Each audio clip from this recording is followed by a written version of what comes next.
we're using assumptions to create terminology to create a population of people who then are eligible for a new treatment that is risky, that is expensive, that is poorly studied.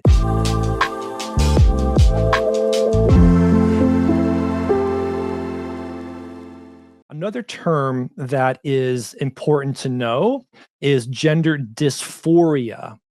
Okay, so this used to be defined as distress. Okay, pretty significant distress that's due to the gender incongruence that we just talked about.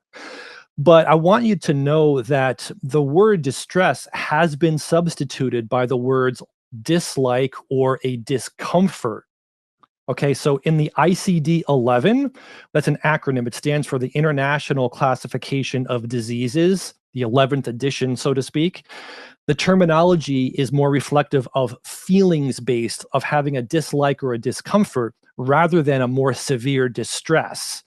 Now, that might seem like a very minor issue, but actually it's huge because what you're going to do is capture a wide breadth of people who you're going to say have come into the gender non-conforming population because of a dislike or a discomfort. But remember, you have to define those terms. What does it mean to be uncomfortable? What does it mean to not like your body? That can be very subjective. But we're broadening who we are saying are how many people in the population are part of this community. And it's a softening of terms because we don't want to offend. That's also part of progressivism, and to include more people in this umbrella. And actually, if you think about what's happening and some of the studies we're going to get into, what we're doing is saying that there are many more people who have gender nonconformity. And therefore, because of their gender dysphoria, their discomfort, we now have to offer gender affirming care, which would be your hormone therapies, your surgery, and a variety of other things can get thrown into the hat. So we're using assumptions to create terminology to create a population of people who then are eligible for a new treatment that is risky, that is expensive, that is poorly studied, etc. This is a really big deal. So I want you to just try to be attentive to the language that's often being used and always be thinking, what are the assumptions behind some of these words? What are the definitions? Often it's not well explained. Okay, now here's another example. In the DSM-5, that's a manual. It stands for the Diagnostic and Statistical Manual of Mental Disorders. Okay, so the 5th edition is out. So the mental disorder type of terminology that used to be used to describe transgenderism has been moved out of the mental disorder category, and we're now describing transgenderism as a variation or a difference in sex development.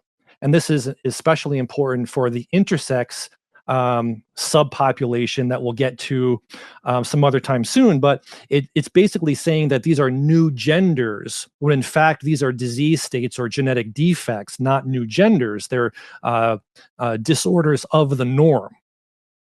So the language being softened, where this is no longer a mental health issue, this is a variation or just a difference in the gender spectrum. That has been changed for some dubious reasons, I feel, where we're trying to put feelings ahead of what is really going on. Feelings before fact, where we don't want to be offensive by treating somebody for what is a mental health issue. So we downplay the mental health component within the LGBTQIA movement. And also there is an assumption that people who are gender nonconforming are so because there is some underlying genetic defect in the brain or in an organ system that is leading them down that path. So there's a bias there where we're assuming there's a biologically based problem. We just haven't found it yet, but we assume that there will be one. So now we're going to create a whole infrastructure of language and terms and redefinitions and treatment plans based on those assumptions, even though there is really no objective evidence.